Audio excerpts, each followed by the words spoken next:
I'm having a hard time right now. And I know I'm not the only one, because he's telling me that. Because that's also logical. I'm having a very hard time physically and emotionally and mentally, even a little bit, because of the massive amount of struggle in my physical person. There are days where I wake up thinking, I don't know how I'm going to get through this day. I don't know how you're going to do what you do, but every day you wake me up and you spend the entire day with me and you get me through. You are yoked to me and you're carrying all of this at the same time with me, and somehow you get through it every day with me. Things I'm going through physically in my body are excruciatingly painful. I don't sleep very well or very much at all because of the extreme pain. All the things that I do all day long are done through extreme pain. And I, like everyone else, am waiting on the Lord for all things and all restorations. But until then, I have to keep about my Father's business. Every day he wakes me up, and his strength and his mercy and his provision is new, and he gets me through what we need to get through. Every day, I don't know how he's going to do it. Every video I record is in extreme pain, and I do the best that I can to not convey that, because I don't want to add burden to anybody. But he's asking me to record this right now, and I don't know what I'm going to say. I don't know where he's going to go with this, but he said they need to understand they're not alone. They need to understand that just because I can be with someone and have their life anointed and be ever present with them, carrying them through, it does not mean they are not fighting incredible battles behind the scenes. Many of you out there are in family situations that you don't know how you're going to be able to handle it another day. You don't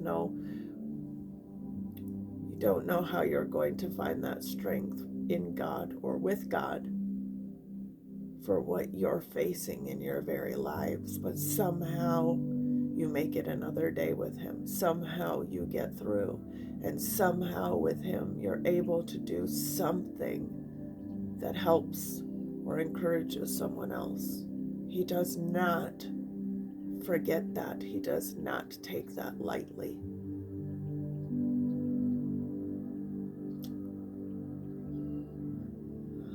I don't know, just like everyone else, I don't know how long I have with you all, or in what condition I will be in while I am in it here with you all. But I do the very best I can every day with what I put out there to share. Because if it wasn't for the Lord and sitting with him in his presence and him carrying my soul through while my body is screaming to just give up, while the enemy is screaming just stop and give up, if it was not for the Holy Spirit himself taking grip of my soul and taking me into places within him, that I forget about that just for a moment, just long enough to share a video or get a teaching out. I literally rely on him 100% in my days.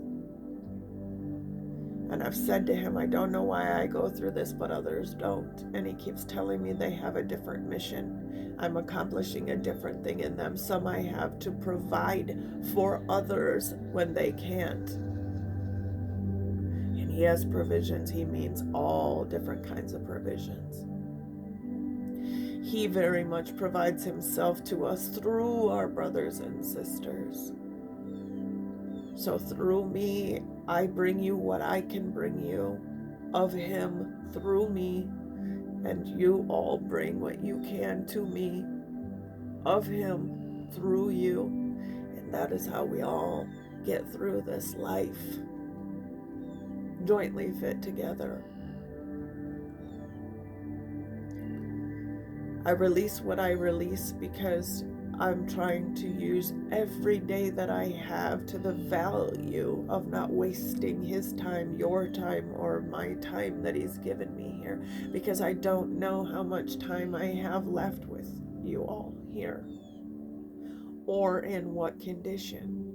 Tomorrow I may not be here or available to do anything, even if I want to.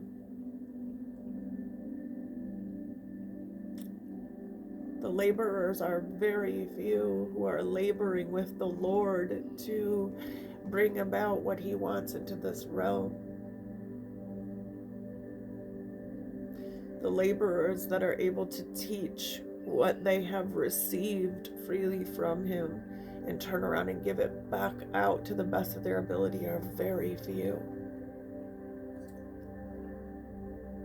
The people who can break down what it is to be in a relationship with God and how to help the others to gain that with him are even fewer. And I tell him all the time that I just want to be here as long as you want me to be here, so that you can do whatever it is you want to do through my life. I don't have a life. I don't do anything in my days that are not sitting down with him, sitting in his presence. I don't, and that may seem very strange. I don't go to people's houses. I don't call people to talk. I don't go shopping for myself. I don't think about myself.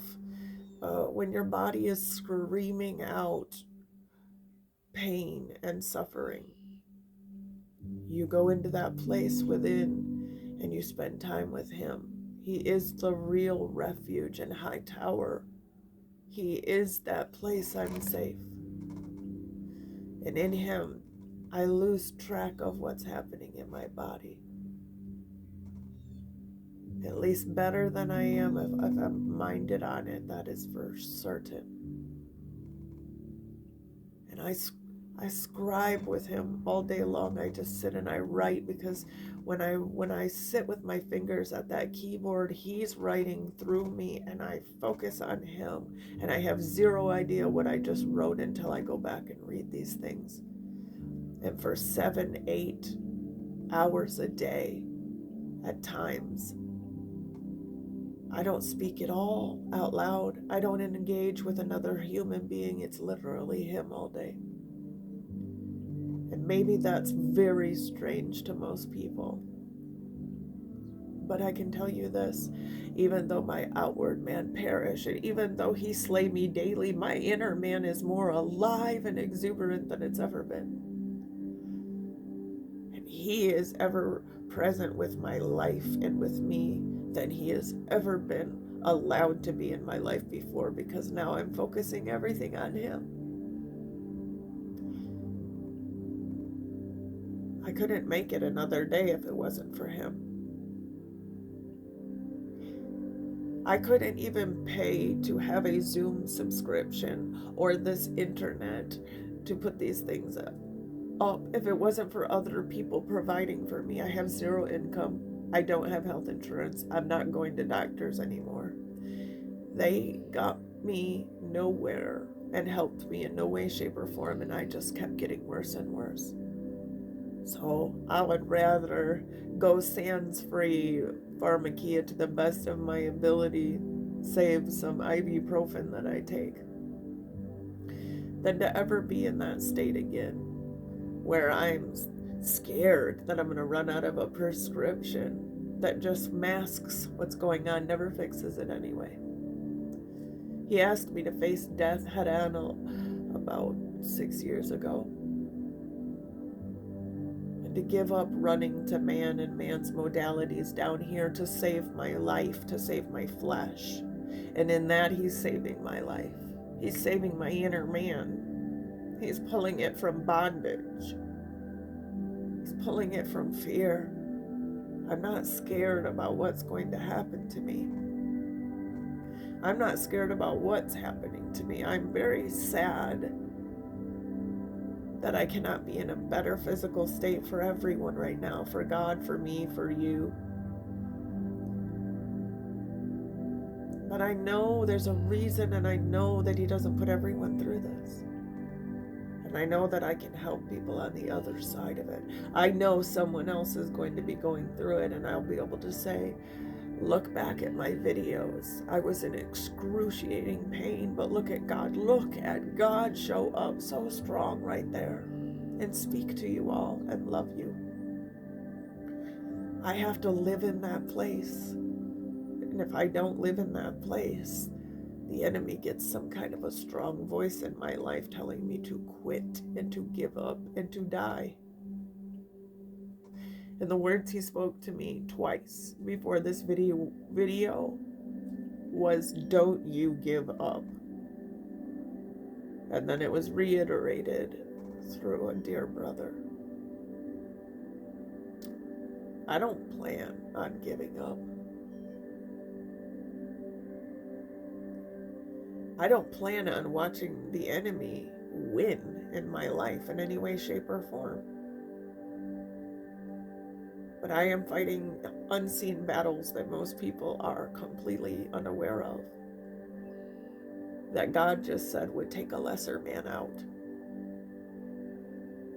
I don't know what that means.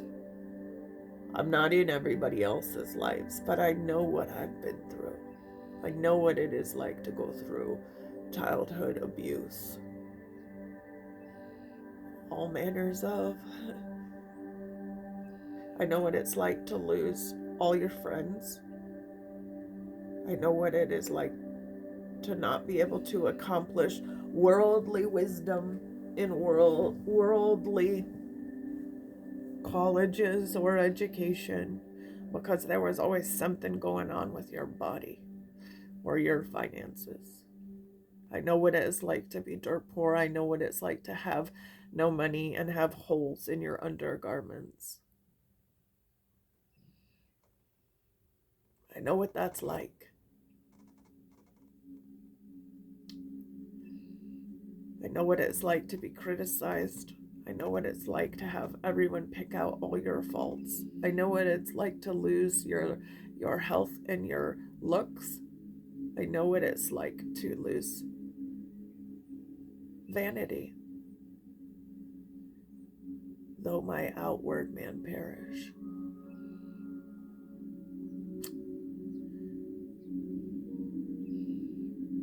I know what it's like to be stripped. He said to me, if I was to take everything from you, would I still be enough? And I can tell you, yes, he is. Is it still worth it? Am I still worth it? If I removed every comfort from your life and you had nothing to fear at all, but you would face suffering and pain, would I still be enough? And what he means by that is, will you still be able to come to me and sit in my presence and love me and honor me and not curse me to my face? Yes, he's enough. He's well and worth it, folks. So I don't know what you're going through. I don't know what your personal battle is. I don't know how dark that place can be for you. But he's enough. He's more than enough. If you stay minded on him, if you're able to look at all the things and the people that are coming against you and all the adversity in life and say, it's just that. It's just hard. And he's worth it. Going home to him, is worth it now in my heart, now in my mind, now in my emotions, and later when I depart this broken, fallen realm entirely. He's worth it. He's worth it now, and he's worth it then. He will always be worth it. He is the most loyal person I've ever had in my life. He won't leave me if I don't have an education. He won't leave me if I don't have any other friends. He won't leave me if I can't get out of bed. He won't leave me. I don't have to qualify to be his child. I don't have to qualify in any way, shape, or form to do a certain performance that makes him pleased. I've lived a life of performance before. I've lived a life of trying to please everyone and trying to be everything for everyone. And you know where it left me? Empty, unfulfilled. I live in a place now where I work from his heart, and I come to just be genuine and care. Just be genuine and care and love my brethren and love God. And from that place, I am well pleased inside. From that place, he is well pleased. I'll tell you what I hear from him all day, every day, to the extent that I got frustrated hearing it. Only because he keeps saying the same thing, and sometimes you just wish, you would hear something different. But it doesn't make sense. I should be well pleased that he says this phrase to me every day. You're doing such a good job. You're doing such a good job. I don't know that there's anything else that I could need from him than that statement. There's so much in that statement. You're working hard. You're fighting these battles well. You're loving on your brethren. You're ministering to me and to them. Well done, thou good and faithful servant. How could I need anything more than that? Just when I allow my own perceptions to get involved in it, you sit there and say things to him like, how could I possibly be doing a good job when I'm going through this, right? We somehow see through a lens of pain and suffering and add that to what he's saying, and I ought not do that. I ought not equate what I'm physically and emotionally and mentally going through in my battle against the enemy and all that has fallen in this realm and somehow tie that to such a beautiful statement from God telling me you're doing such a good job. I ought not defile that in that way. So I don't know what everyone is going through, but I can tell you this. The things that I have had to endure have brought me empathy and compassion for my brethren that I cannot express to you how deeply that affects me now. When I sit and someone reaches out to me behind the scenes, sharing with me the tragedies and the hardships that they're going through in their lives, I am able to have such empathy and deep compassion for them, understanding some avenue of what they're going through, because I've been put through the mill in many different facets and areas in my life.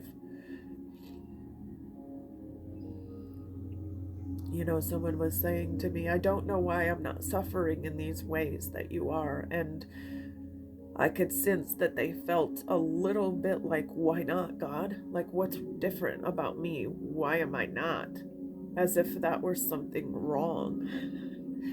And the Lord said, nay, I have certain people that are going through certain things unto my purposes and reason. I have a ministry that is going to be something different than what you have. But there are people that God has led a certain way in life, and provided things for them in their lives with them so that they can meet the needs of the others.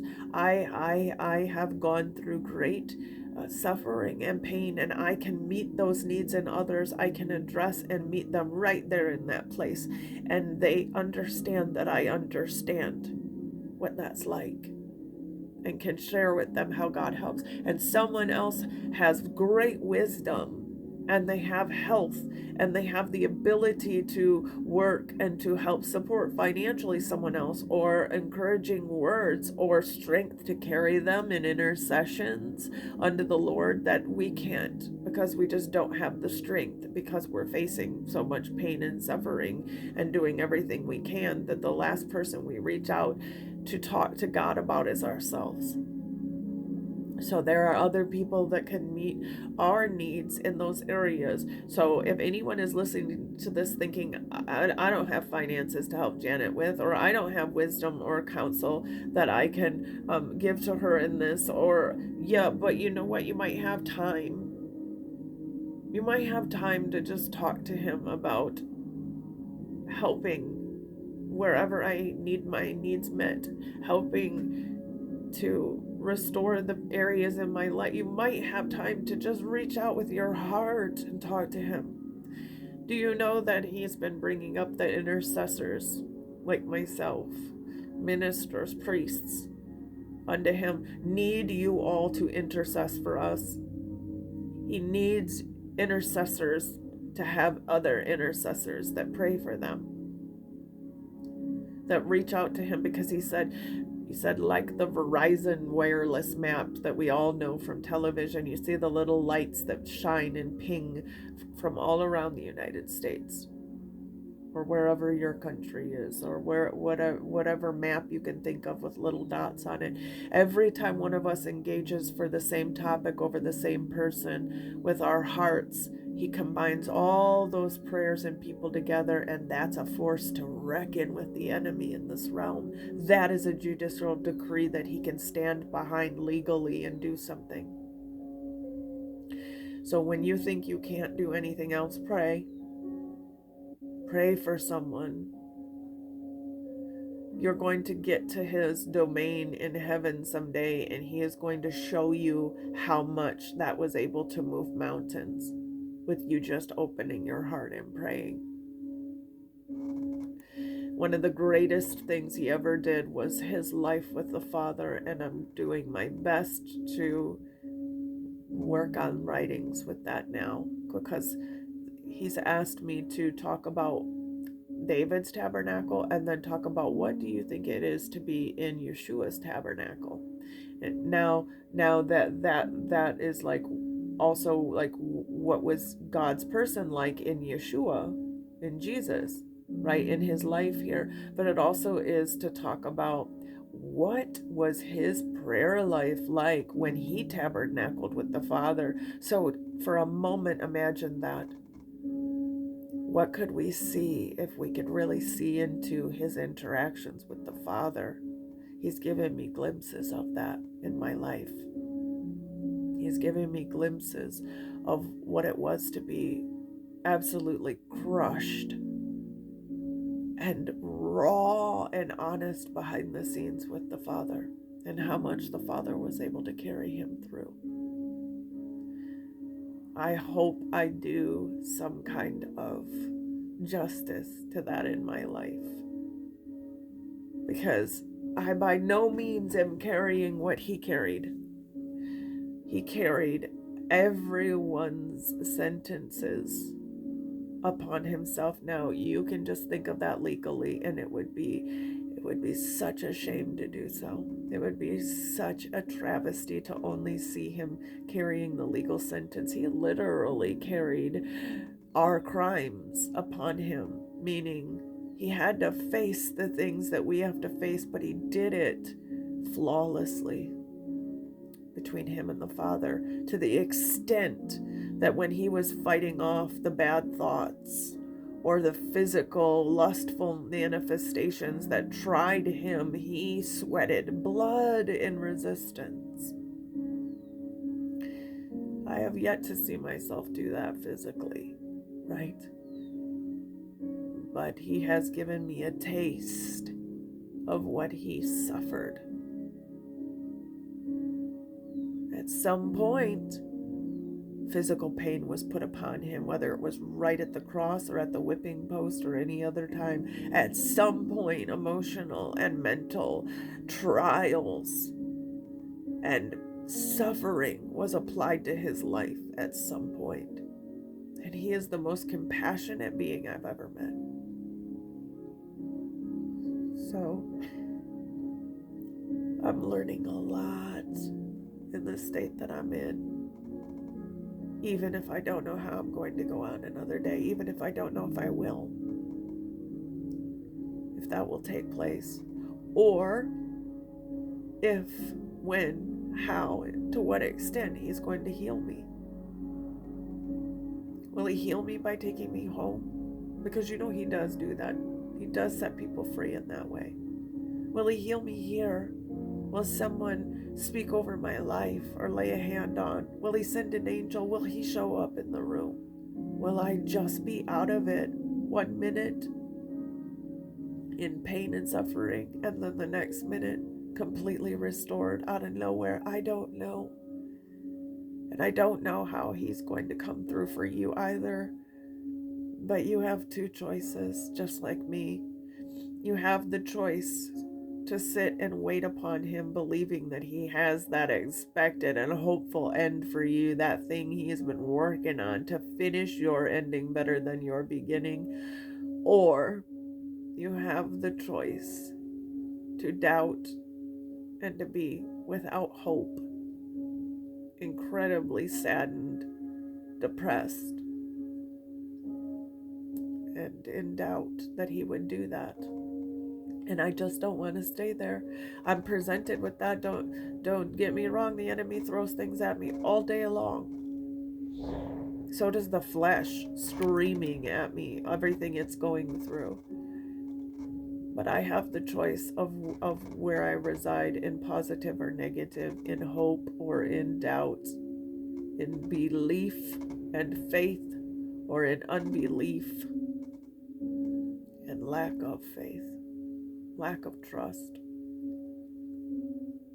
I laid my life in his hands, y'all, in every way that I possibly can. I laid it definitely in the physical. You're my great physician. No one else is going to fill that role anymore. You are my father. No one else is going to fill that role. You are my mother. No one else is going to fill that role. You're my best friend. No one else is going to fill that role. You are my husband. And unless he puts someone else in the physical, even they will never take the role of my spiritual husband. And I trust him for all of that. He has my life in his hands, in my mental capacities. He has my life in his hands, in my emotional capacities. He has my life in his hand. In fact, I'm engraved on his palm, and no one can take me from him.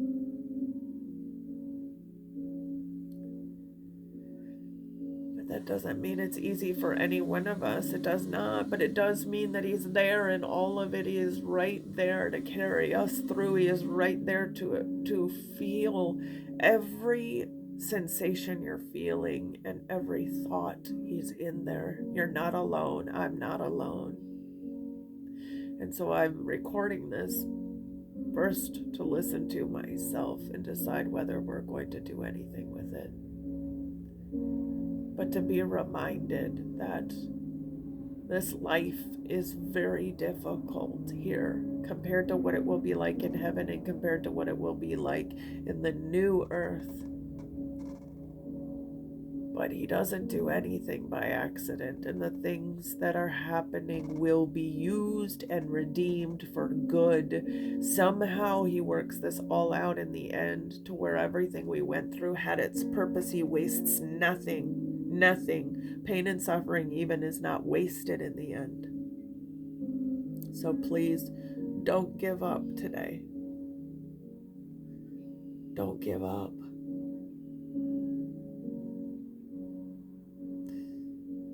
Hold on to the hem of his garment to the best of your ability, because I guarantee you he is actually picking you up and carrying you much of the time. It just doesn't seem like it, and it doesn't feel like it. It feels like sometimes taking another breath or another step is all that we can manage. And even in that, I need to tell you, he's ever more present in those moments when we think he's not. He's so very present, even more so than maybe other times. Other times we can be excited and happy and he's there, but we're not mindful that he's there. We're just enjoying the moment. He, you, everyone. But I'll tell you what, in those moments when you think he is gone, he is so close to you. He is so close to you in everything you're going through. He sometimes sits there and he weeps too. Believe it or not, he weeps over what we have to go through. Believe it or not, he's said to me, do you know how incredibly difficult it is for me to continue to do what I have to do in your life while watching you, while feeling what you're going through? That is a God who is moved with our infirmities and our sufferings with compassion. So don't give up. The enemy is screaming he's not there for you. You're never going to change. This is never going to be better, because they would like very much to take you out in one way or another. Get you to stop having faith, moving forward with God, and helping anyone else. So if there's any way, shape, or form that my life has blessed you, that this message has blessed you in any way, shape, or form, then maybe today that was all I could do, but it was worth it. And I love you, and he loves you, and he doesn't want you to give up. So I reckon that's the message today. We're all going through a lot, and it is going to be heavy for quite some time with what we are going to be given as our lot to deal with right now.